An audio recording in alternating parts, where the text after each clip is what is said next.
differentiation, in that derivatives of standard inverse trigonometric functions.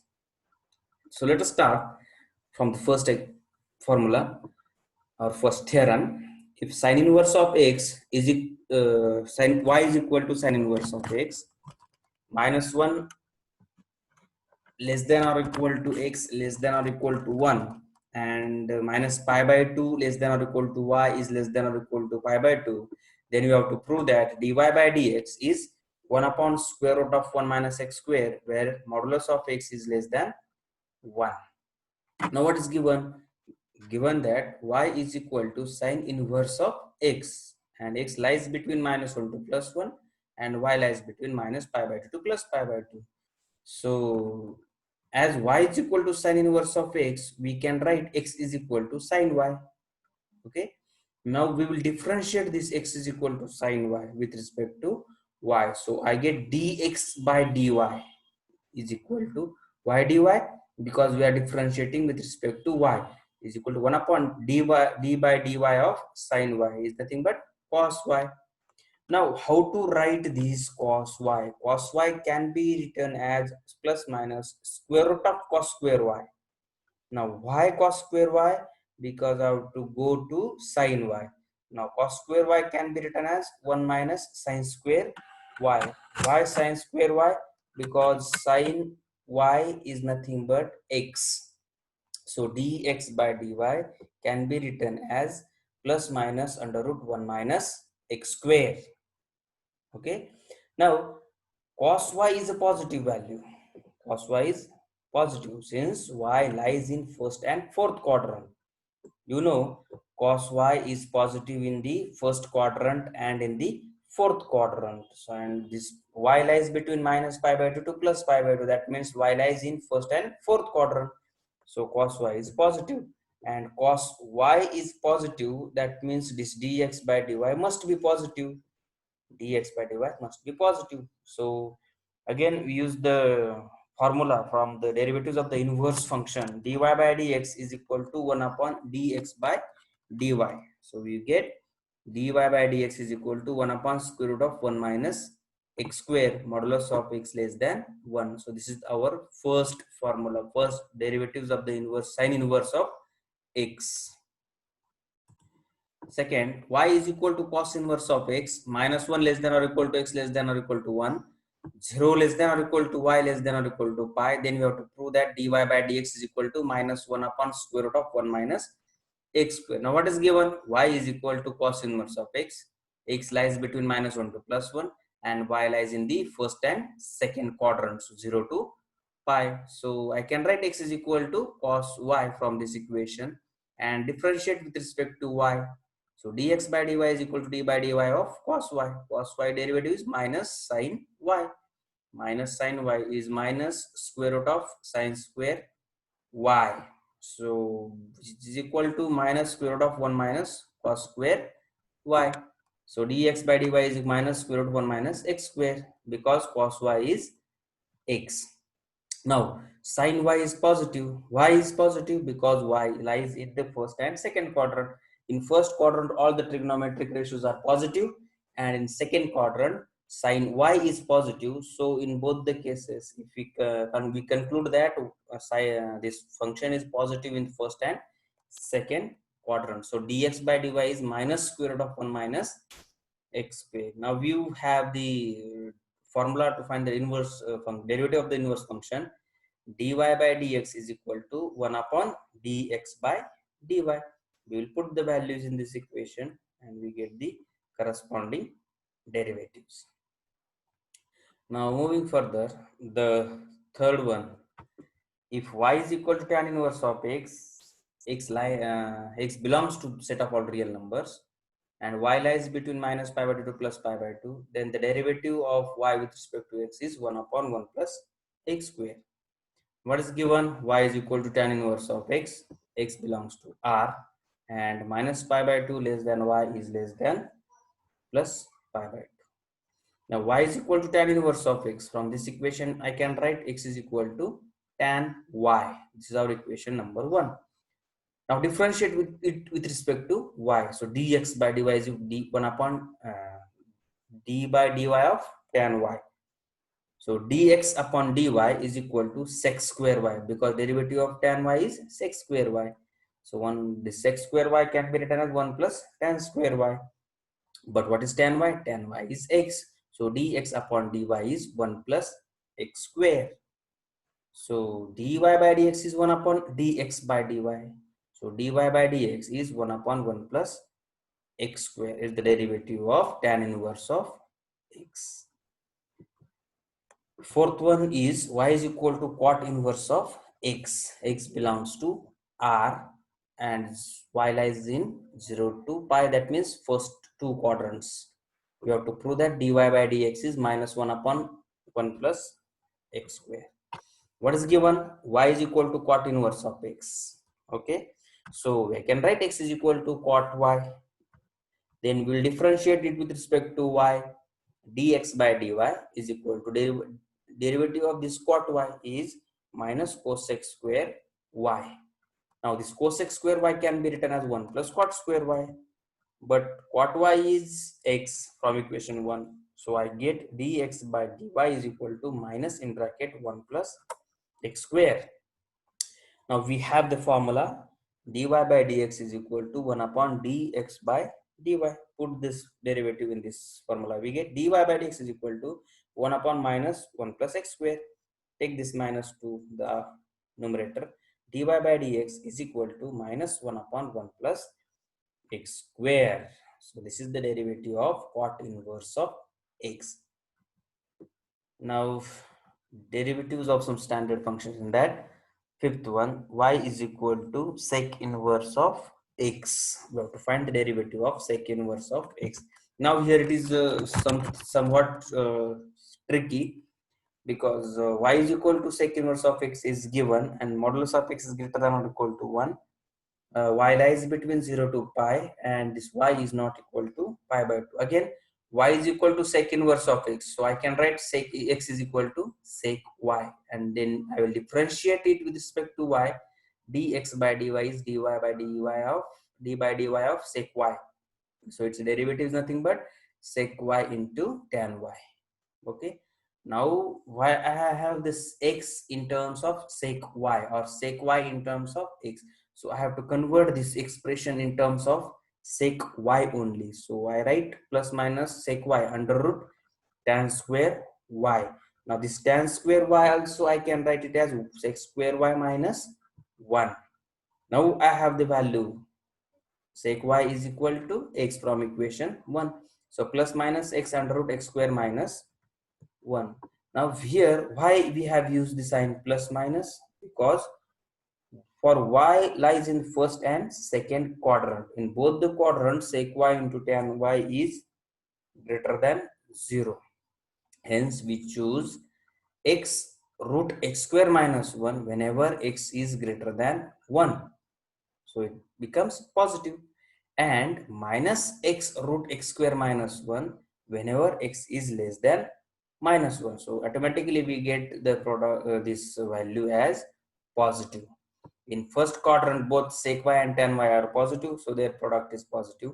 And in second quadrant both sec y and tan y are negative, so again their product is positive. So this is always positive. So okay, for x is greater than 0, x root x square minus 1 is positive, and for x less than 0, minus x square root x square minus 1 is positive.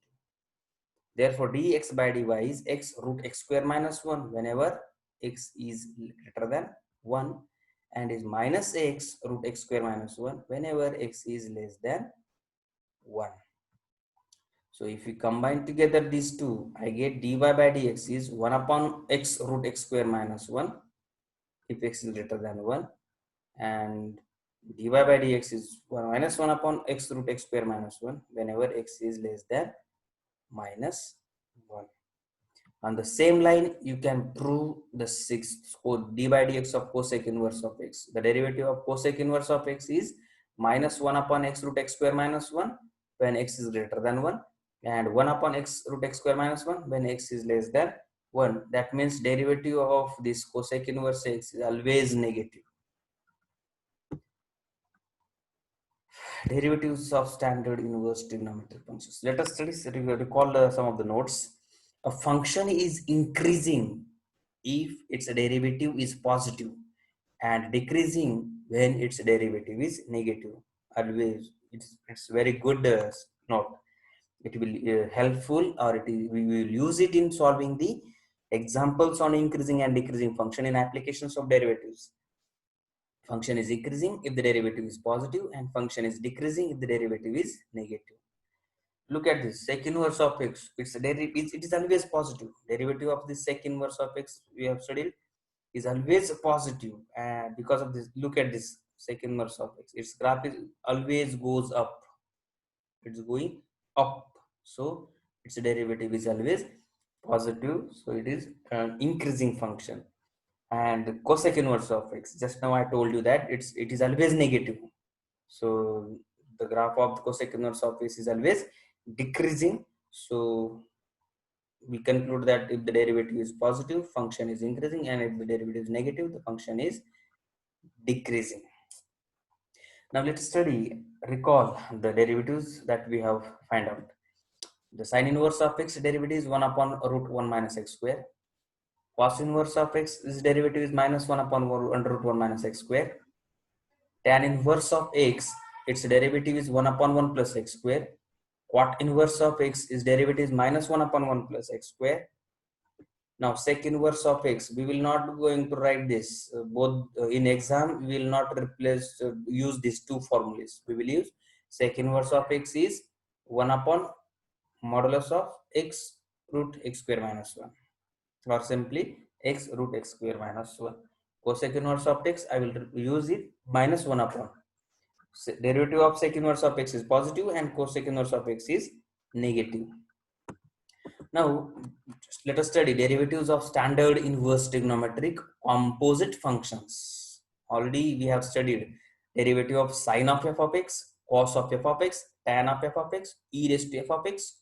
Okay. Likewise, we are going to study the derivatives of the composite functions of the inverse trigonometric function.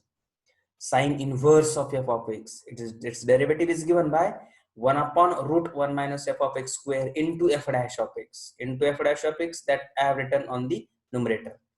Similarly, cos inverse of f of x. Its derivative is minus 1 upon root 1 minus f of x square into f dash of x. The into f dash of x is written in numerator. Similarly, tan inverse of f of x, its derivative is f dash of x upon 1 plus f of x square.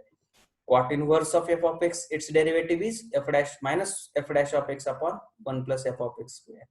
Similarly, sec inverse of f of x, its derivative is f dash of x upon f of x under root f of x square minus 1. Yes, I told you that for sec inverse x, we defined positive derivative, and for cosec inverse x, we defined a negative derivative.